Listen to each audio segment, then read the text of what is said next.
Shabbat Shalom, Baruch Hashem, Ibrahá. Vencemos mais uma semana, debaixo da potente mão do Eterno, amém? Estamos aqui vivos, com saúde, vencemos os testes, as afrontas, as barreiras, e o Eterno nos proporcionou mais um dia para podermos adorá-lo, engrandecê-lo e bendizer o seu santo nome. Baruch Hashem. Nós estamos na 30ª Parashiot, 30ª Parashá. Estamos estudando ela desde ontem, toda. E ela se chama Kadoshim. Fala o quê? Sobre santidade, sobre o povo santo, sobre aquele que é Kadosh, na presença do Eterno.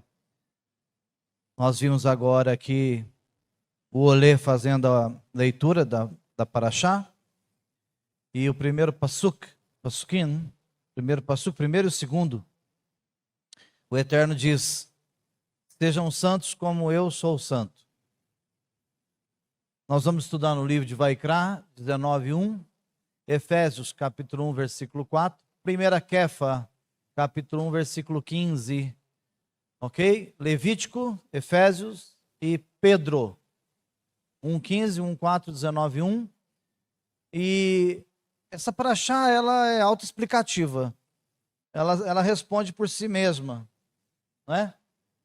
Já tem uma lista aqui mais mitzvot. Exatamente. Parece que eu ouvi o Moré Carlos falando sobre a quantidade de mitzvot que tem nessa parashá. 51, não é? 51 mitzvot. 51 leis tem em uma parashá. Então, automaticamente, quando ela fala, o Eterno diz, sejam santos como eu sou santo, ele automaticamente dentro da parashá já põe uma lista enorme do que é ser santo, ok? Então vamos entender um pouco melhor. Sejam santos porque eu sou santo, ok? Vamos entrar na parashá, vamos ganhar tempo.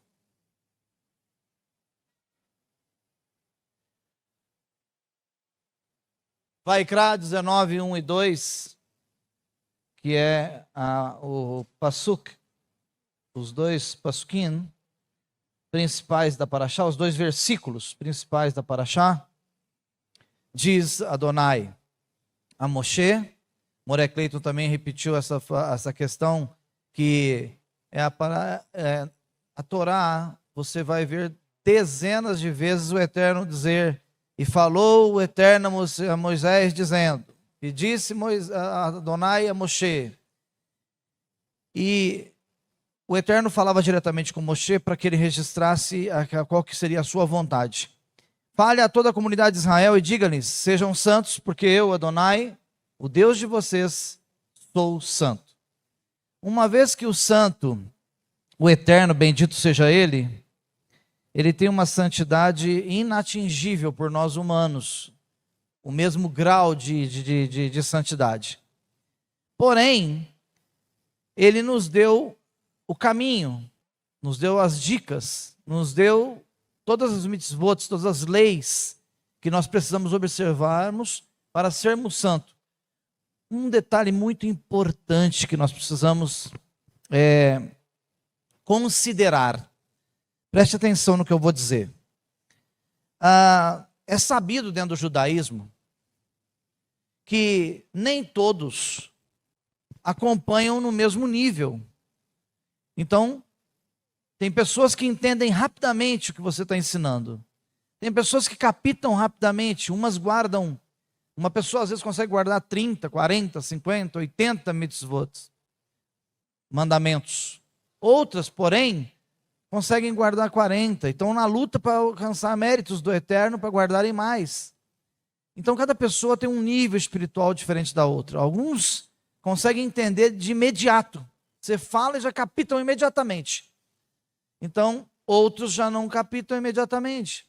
Então, como eu estudei com muitos mestres, Tem assunto que, se você não refletir, não for lá e ler 2, 3 vezes, você não consegue captar. É muito profundo, é muito alto o nível de conhecimento de alguns deles. Então, veja só, o tratado lá, Shbat Yeterah, Vaikra 19:2-1, diz o seguinte: seja santo. Existem 3 condições para a santidade. 3 condições. E você tem que observá-las. As 3 chaves para você alcançar a santidade que o Eterno requer de cada um de nós. A primeira é crer em Deus. Por isso que se diz que é santa.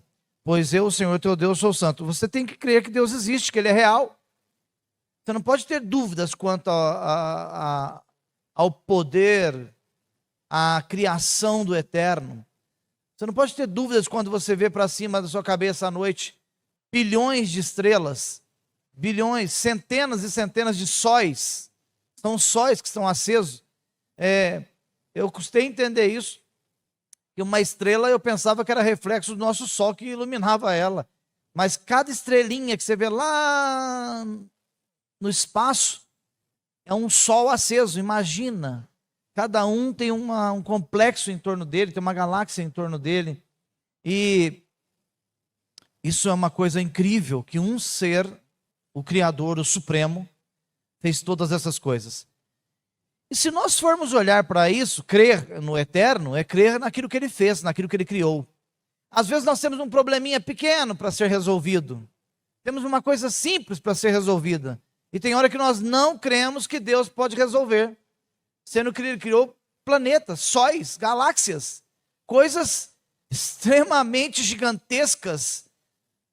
Nós precisamos entender e crer que o nosso Deus é muito maior do que nós imaginamos, que pensamos. Nós não conseguimos imaginar qual é o tamanho dele. A segunda é guardar os mandamentos. Esse é difícil. É difícil porque eu vejo a luta de vocês. Muitos aqui lutam, alguns tentam, falham, tentam de novo, falham de novo, mas o que Deus vê, eu entendo, pelo tudo que já estudei na minha vida, que os méritos não vêm só pelo cumprir. Os méritos também vêm por tentar cumprir. Porque às vezes você não consegue cumprir tudo, mas você está tentando. É diferente de alguém que está num Shabat e a pessoa está em casa. Não vem para a sinagoga. Ela poderia vir. Qual que é a desculpa que ela podia dar? Meu carro está quebrado. A gente paga um Uber e manda buscar ela. Essa desculpa está morta. Morreu no ninho. Não saiu nem do ninho. Morreu lá. Qual a desculpa? A não ser que esteja doente. Que esteja numa condição que não tem nem condições de sair de casa. Caso contrário. Então eu fico pensando. Como que você pode frequentar uma casa dessa? Lógico que eu estou falando para você, como disse o Moré Carlos hoje pela manhã. O fulano tinha que estar aqui para ouvir. Se fosse para ele ouvir, Deus falaria no dia que ele estivesse aqui. Não é verdade, Moré? Se fosse para ele, era no dia que ele estivesse aqui. Deus não engana. Deus não erra endereço. Tá? Deus acerta o endereço. Tudo que é falado aqui em cima dessa tribuna é falado para você, nesse momento, nesse dia, para você que está aí ou que está aí na live, nos assistindo. É para você, não é para alguém que não está aqui ou não está na live. Então você tem condições, o Eterno te deu saúde.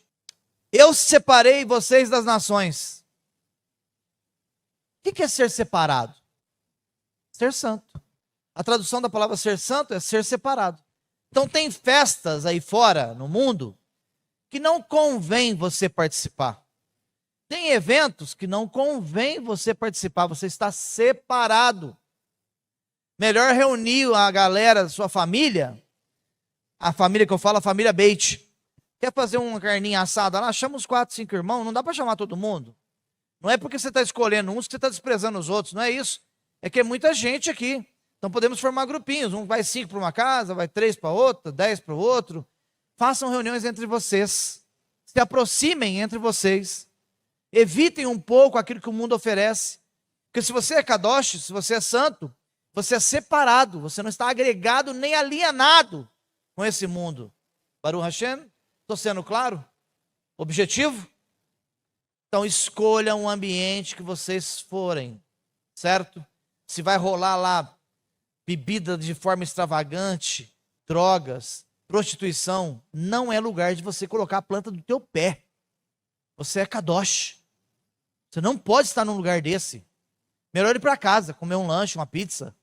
Entende isso?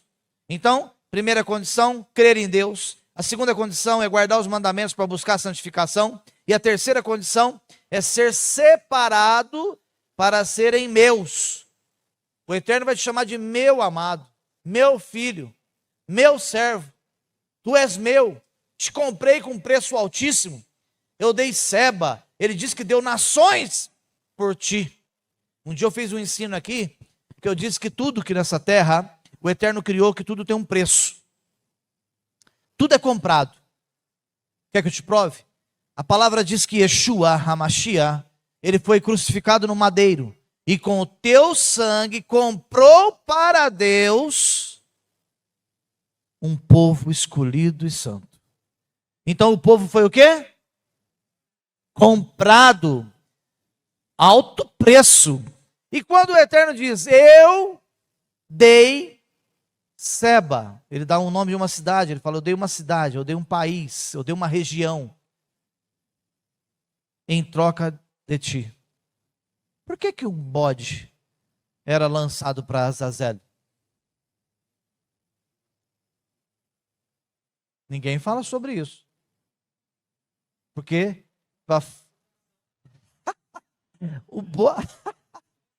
é a sentença de morte. Nós carregávamos nas nossas costas uma sentença de morte. Você carregava nas suas costas uma sentença de morte. Aquele bode que era lançado no precipício, era como se dissesse, você quer uma vida, né? Falou para Samael. Samael, você quer uma vida, né? Em troca de muitas? Estou lançando um bode aqui para você, ó, no abismo. Despedaçava lá embaixo. Um bode era lançado de um abismo chamado Azazel, para que ele levasse com ele o pagamento. Tudo aqui tem um preço. Tem que ser pago. Quando você vem na sinagoga, você está fazendo pagamentos. Quando você cumpre mitzvot, você está fazendo pagamentos. Nada é de graça. Aí eu vejo uns cristãos por aí falando assim, tudo é de graça, é pela graça, porque pela graça eu conquistei isso, pela graça é aquilo, pela graça é aquilo. Não. Tem 613 pagamentos para ser feito. 613 mitzvot, 613 leis para fazerem o pagamento. Yeshua, obviamente, não podemos de forma alguma descartá-lo, Deus me livre de falar uma coisa dessa, mas o nosso Mashiach, aquele que foi morto no madeiro, um inocente, foi posto como pagamento pelos culpados. Não é profundo isso? Vamos lá? Vaikra 19:3 diz, cada um de vocês, olha o que está escrito aqui, na sequência da Parashá, 19:1, 2, 3.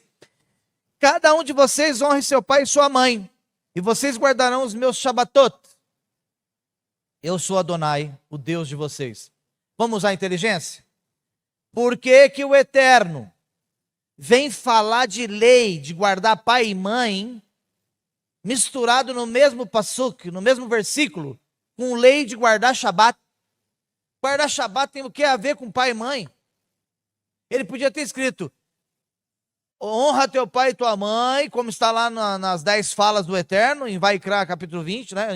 em Shemot 20, honra teu pai e tua mãe, podia estar isolado o versículo. Não, ele coloca o versículo de honrar o pai e mãe, juntamente com guardar Shabat. O que quer dizer isso? O mesmo peso e a mesma medida que é guardar o Shabat, é você lutar para estar aqui no Kabbalah, lutar para estar aqui no serviço da manhã, no serviço da tarde, é lutar para estar presente aqui na sinagoga, é o mesmo peso, equivalente, equivale a honrar seu pai e sua mãe. Peso, é o mesmo peso. Ou seja, ou honrar o Shabat é muito alto, é muito elevado, ou honrar o pai e a mãe é muito elevado. Para e pensa, raciocina. Então são dois mandamentos que caminham juntinhos, certo? E por isso que outro dia eu falei aqui, eu vou falar em off para vocês. Em off, maneira de expressão, que nós estamos com rede aberta aqui, quantas pessoas podem não estar assistindo? Uma passa o link para outra, passa para o outro, passa para o outro. Eu sempre recebo ligações de pessoas em casa. Não, Ravi, eu estou assistindo o senhor aqui em Fortaleza, aqui no Ceará, e toda vez que começa uma ministração, eu mando o link para minha cunhada, para minha prima, para minha irmã, para meu pai, para minha mãe, e as pessoas vão compartilhando os links. Então é muita gente que às vezes está nos assistindo. Mas cá entre nós, eu falei isso aqui uma vez, eu vou reforçar. O Shabat é passivo de condenação. A pessoa que dá as costas para o Shabat, ela é passiva, ela está à mercê de ser condenada. Isso é real. É real. E a pessoa que desgraça com a vida do pai e da mãe, parte para cima do pai e da mãe, humilha os pais, despreza os pais, dá as costas para os pais, também é passivo de morte, de perder a salvação. Já em Vaikra 19:30, se é o mesmo capítulo, olha o que ele diz em 19:30, no mesmo capítulo 19: guardem meu Shabatot e reverenciem meu santuário, eu sou Adonai. O que quer dizer isso, hein? Guardar o Shabatot, eu já te expliquei. Não cometa esse pecado, não fique em casa. Ah, mas eu não consigo gastar gasolina sexta à noite, sábado de manhã e sábado à tarde. Eu te dou uma dica legal. É melhor você gastar a gasolina. Porque não vai ter dinheiro, não é para abastecer, não. Não vai ter dinheiro, é para pagar a saída do Sheol. Tem uma passagem que diz assim, um certo homem comprou um campo. E ele encontrou nesse campo, o que ele encontrou no campo? Um tesouro. Hã? Valiosíssimo. Você, meu filho, tem o tesouro valioso nas tuas mãos, que é estar aqui no Shabat. Se não deu para vir, tudo bem, mas lute para estar aqui. Lute. O inimigo vai arrumar dezenas de meios para desviar você de estar no Shabat. Meios que não parece que ele está com o dedo dele lá. Parece que é uma coisa natural da vida. Então ele repete 2 vezes no mesmo capítulo, guarda os meus Shabatot. Agora eu quero perguntar para os senhores, o que significa a frase, e reverenciem meu santuário? Alguém arrisca?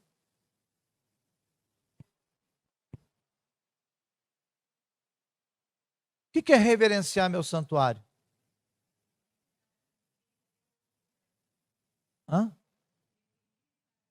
Ah, perfeito. Se o Beit HaMikdash estivesse de pé, lá em Jerusalém, se o Beit HaMikdash estivesse de pé, essa frase aqui, reverencie meu santuário, era para ele. Mas como ele não está de pé, e nós somos uma célula do Beit HaMikdash, nós somos um fragmento dele, uma centelha dele, então você tem que reverenciar a casa que você congrega. Você tem que chegar aqui, seu coração tem que estar feliz, tem que estar alegre. Como disse o Moré Clayton, não podemos chegar no Shabat triste, angustiado, de cara amarrada, cara fechada. Já chegou pecando. Então é um lugar que você tem que reverenciar, glorificar, adorar ao Eterno por estar aqui dentro. Vamos em frente. Vaikra 19:4, ainda aqui, não se voltem para os ídolos e não moldem deuses de metal para si. Eu sou Adonai, o Deus de vocês. Se tem uma coisa que o Eterno abomina, é idolatria. Gente, quando a gente fala de idolatria, você poderia pensar assim, mas eu não tenho nenhuma estátua de santa não sei quanto, ou santo não sei o quê. Eu não tenho na minha casa idolatria. Não, passou longe. Isso aí, essas estátuas, é o extremo da idolatria. Não é disso que estamos falando. Nós estamos falando daquilo que você vai ter um show lá, vai ser transmitido pela televisão às 20 horas e 30 minutos. Você pode estar em qualquer lugar do planeta. Você voa para casa, chega lá às 20h25 e vai assistir, porque você idolatra aquele cantor, aquele ator, aquele artista. Mas você não faz isso para adorar a Deus. Atravessar a cidade e chegar aqui 16h25. Chega aqui 17, 17h05, 17h10. Que reverência é essa que você tem pela casa do Eterno? Quando ele diz ali, não moldem deuses de metal, ele está citando de um pecado. Dá 2 cliques aí, filha, dá 1. Olha lá, ó. Presta atenção nisso aqui. Ok? Deixa eu ver. Só um segundo. Ah, sim, mais um. Preceder. Que é Mashrá? Mashrá. Olha o que está escrito no texto. A gente comenta muito de erro de tradução, né? Aqui é um erro de tradução. O copista, na hora que ele foi jogar a tradução, ele leu lá e escreveu deuses de metal. Tem sentido? Tem também. Porque um deus de madeira, ele pode cair no chão, pode quebrar, pode apodrecer, pode dar um caruncho, não é? Pode. O de gesso, aquelas coisinhas de gesso, uma criança bate a mão na estante, cai o santo cai, o santo não socorre nem ele mesmo, cai e quebra o pescoço. Que santo é esse? Cai de cima da geladeira, despedaçou o santo no chão. Que santo é esse? Que não saiu voando antes de bater no chão. Não é santo? Encostou no santo, se ele fosse santo, ele voltava lá para cima da geladeira. Não. Espatifa no chão, é de gesso, de argila. Aí quando o Eterno fala Deus de metal, ele está falando, vocês criam deuses que vocês carregam por toda a vida. É inquebrável. O inquebrável aqui é tanto material quanto espiritual. Vocês carregam deuses dentro do coração de vocês por toda a vida de vocês. Vocês são idólatras. E o idólatra está condenado por si só. Está escrito. Não se voltem para os ídolos. Mas a palavra Meshachá significa bezerro de ouro. Então o Eterno está dizendo o seguinte, ó, vamos mais fundo. Olha, o texto tem um segredo. O texto está dizendo o seguinte: não cometam idolatria, porque o peso da idolatria do bezerro de ouro é pago até os dias de hoje. De tão pesado que foi.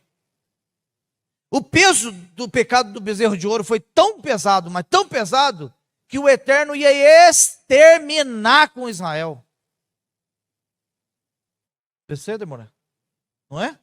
Exterminar. Exterminar naquele momento. Se não é Moisés, Moshe, interceder pelo povo, falar, Senhor, não extermina eles não. Se for esse caso, o Senhor tira meu nome do livro. Eu não quero que o Senhor extermine com eles. O Eterno ia exterminar. Acabar com a nação. De tanta ira que ele ficou. Ficou, que o nome dele foi retirado da próxima paraxá. Né? Mas aquilo condiz com os pecados da nação, não é? Um argumento inteligente. Exatamente, ele falou isso. Moshe falou, se o senhor exterminou, eu li isso ontem, a verdade, o Eterno falou, se o senhor extermina eles, as nações vão dizer, aí, Deus tirou esse povo lá do Egito, que estava acomodadinho lá no Egito, trabalhando, juntando riquezas, levou eles para o deserto e matou eles no deserto. Exatamente. Toda.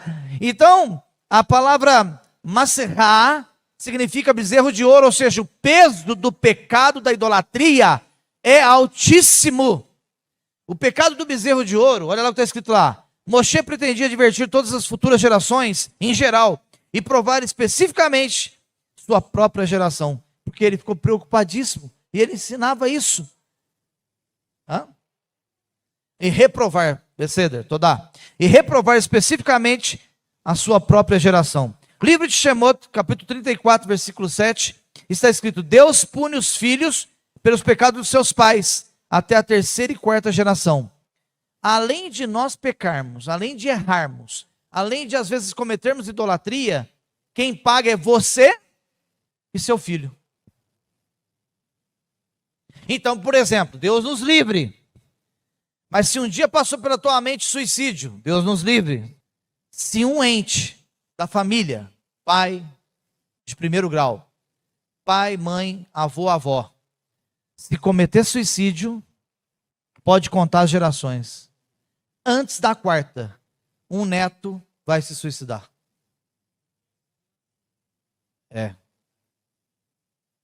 Um vai se suicidar. Você atraiu... Não, você não. A pessoa que cometeu esse delito grave atraiu uma entidade para dentro da sua família que ela não sai mais enquanto ela não matar mais um. E quando ela matar esse um, a segunda, terceira ou quarta geração desse um, suicida também. Ou vira bandido, traficante, assassino. Entra uma tendência tão negativa na família que não tem volta. A não ser que um lá na frente vá para uma sinagoga, receba o eterno e comece a cumprir as mitzvot, creia no Mashiach e mude a sua vida. Faça uma techuvá. Então nem pensem nisso. Nem passe isso pela sua mente, que já é pecado. E vamos partir para o final. 1 Kefa, capítulo 1, versículo 15. Como pessoas que obedecem a Deus, não se deixem modelar pelos maus desejos de outro tempo. O que são maus desejos? Tem muitos maus desejos. Seja na parte financeira, negócios mal feitos, negócios com mentira. Eu fico pensando se, para nós,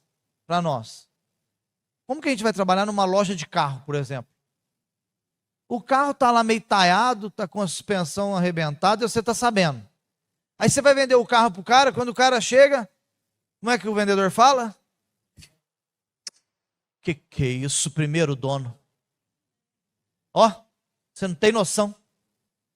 Eu não fico com esse carro aqui porque eu já tenho dois lá em casa, senão eu levava isso para mim. Você sai no negócio, estoura a suspensão, quebra o escapamento, arrebenta. É um mentiroso. É um mentiroso. Deus abomina a mentira.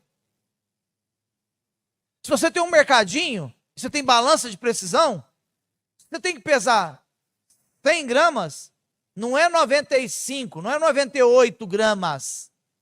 É melhor você pôr 105 gramas e entregar para o seu cliente do que você colocar 95 e cobrar por 100. Isso é adultério. Adultério. Uai, Rav, eu pensei que adultério é só deitar com alguma menina aí.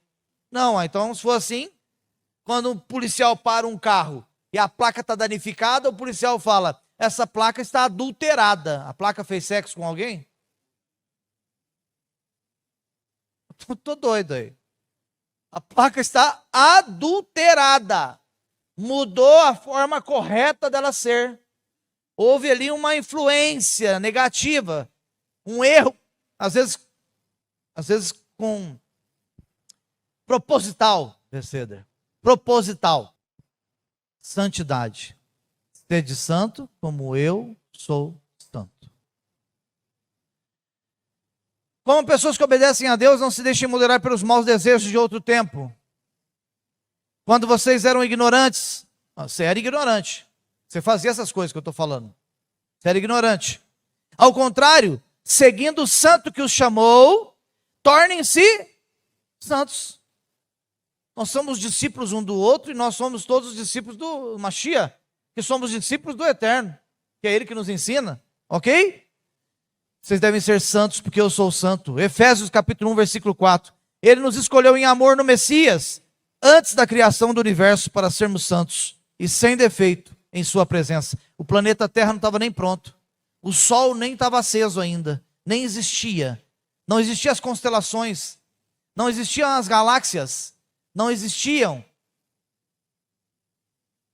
E Ele já te amava. Já amava você. Já te amava. Eu acredito que nós já estávamos lá na incubadora. É igual as almas que vão descendo todo dia, que os bebês que vão nascendo, o Eterno... Já pensou quanto sopro ele dá por dia? Porque o Rua, o Espírito, entra pelo sopro de Deus. Ele sopra nas narinas do bebê. Quando o bebê sai do ventre da mãe, o Eterno faz o quê? Por isso que o bebê enche o pulmão. Ele dá aquele choro, aquele grito dele. Ele dá aquele grito. Quer ver uma coisa que você também nem sabe? Você, quando saiu do ventre da tua mãe, você deu um grito, certo? Que inflou o teu pulmão. Mas os nossos irmãos que estão na sepultura, que partiram para a eternidade salvos, no dia que tocar o 7º chofar, aos túmulos ouvirão o mesmo grito do dia que ele nasceu. Porque ele estará nascendo novamente para uma nova vida. Os mortos vão sair do túmulo gritando de alegria. E ouvirão, quem estiver perto ali vai ouvir os gritos. Você já pensou quem está chegando perto do cemitério no dia do toque da 7ª trombeta? Vai escutar aquela gritaria saindo lá de dentro e as pessoas saindo numa alegria, uma explosão assim de alegria. Vai ser a mesma coisa do bebê que sai do ventre. Então ele nos escolheu em amor no Messias antes da fundação do mundo. Ok? E para fechar, nós temos a alma é subdividida em 5 pontos. É falado isso dentro da Cabalá, mas a gente não entra muito nesses assuntos, que é muito complexo, é muito elevado, então vamos só pincelar. Nós temos a alma espiritual, que é a Neshama, tá bom? Neshama, a alma espiritual. É essa que fala assim para você, ó, eu quero ir na sinagoga hoje. A outra alma, a Nefesh, fala, você está cansado. Aí a Neshama fala, eu quero servir o Eterno. Tem Cabalá de Shabá. Eu trabalhei a semana inteira, diz a Nefesh. Trabalhei a semana inteira, eu estou quebrado. Como é que eu vou lá no Cabalá de Shabat? Eu não estou me aguentando. Então é uma luta dentro de nós mesmos, ok? E o que liga nossa alma, a Neshama, a nossa alma espiritual, o que liga a nossa alma espiritual com o Eterno se chama Tefilá, que é a ligação. A Nefesh precisa se desligar do terreno, daquilo que é da terra. A Nefesh precisa se desligar das coisas terrenas, esquecer um pouco as coisas aqui da terra. A Neshama precisa se ligar com o Eterno, para que as duas estejam interligadas e possam, em conexão com o Eterno, em orações, em tefilotes, alcançar o Eterno. Principalmente nesses dias. Olha, gente, vou te falar uma coisa para você. A contagem do Homer é difícil com força. Tem dia que eu estou numa correria, a hora que eu lembro já está passando do horário, já passou do horário, eu tenho que ler 2. Eu vou falar uma coisa, Janete, misericórdia, parabéns, tá? Mazar Tov. Nós temos que entender que a nossa Neshama é como a chama de uma vela, olha lá, ó. Você já viu fogo para baixo? Você coloca fogo num matinho seco lá, para onde que ele vai? Vai para cima? Esse é o intuito da nossa alma. O desejo dela é estar sempre subindo, sempre de encontro com o Eterno. Você que está aqui na Beit, às vezes você já viu alguns de nós aí, alguns meninos, na hora que estão fazendo as rezas ali, os cânticos, as tefilotes, as rezas cantadas, a gente não fica ali balançando, o Shema, é a vela, ó. Nós estamos imitando a vela, a chama da vela, a chama subindo, ó. O seu corpo ele balança para frente e para trás, para imitar, olha lá a chama, se não está balançando para frente e para trás, olha lá, ó. É você orando, é você buscando. Mishlei capítulo 20, 27 diz o seguinte, Provérbios, né? O espírito humano é a vela de Adonai e vasculha o mais íntimo do seu ser. O motivo de um judeu balançar orando é que ele está representando o fogo da vela, que a tendência da oração dele é subir. Baruch Hashem. E terminamos por aqui. Matityahu 6,5 diz o seguinte, e quando orarem, não sejam como os hipócritas, faz parte do que ser santo, de ser kadosh. Eles gostam de orar em pé na sinagoga, não é a questão de estar simplesmente em pé. Quer orar gritando, quer mostrar que está orando, quer chamar a atenção das pessoas. Ele não está envolvido com o eterno, mas ele está com malícia nessa oração.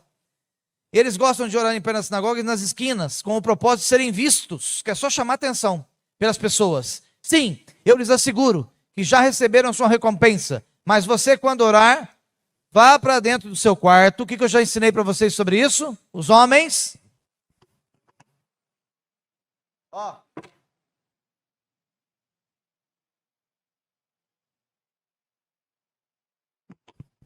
Os homens, as mulheres já são elevadas, elas não precisam. Talite, pode orar. Então, alguém vai pensar que precisa orar também.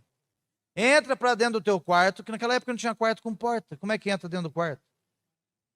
É talit, quem está escrito ali. Entra para dentro do teu quarto e ore ao Eterno. Busque a Ele.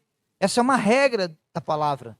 Entre para dentro do teu quarto e ore a seu pai que está em secreto. Sabe o que é dito? Quando você está dentro do seu talite orando, nem os sopros contaminados, os demônios, podem ouvir sua oração. Você está lacrado, em secreto com o Eterno. Então seu pai, que vê você fazendo isso enquanto está sozinho, o recompensará. Então essa tarde foi uma tarde, ontem à noite e hoje pela manhã, foram 3 ministrações para fazer você refletir sobre santidade. Baruch Hashem, que o santo, Hakadosh Baruhu, aquele que vive e reina para todo sempre, venha vos abençoar, guardar, dar uma semana plena para vocês, em o nome do Mashiach Yeshua.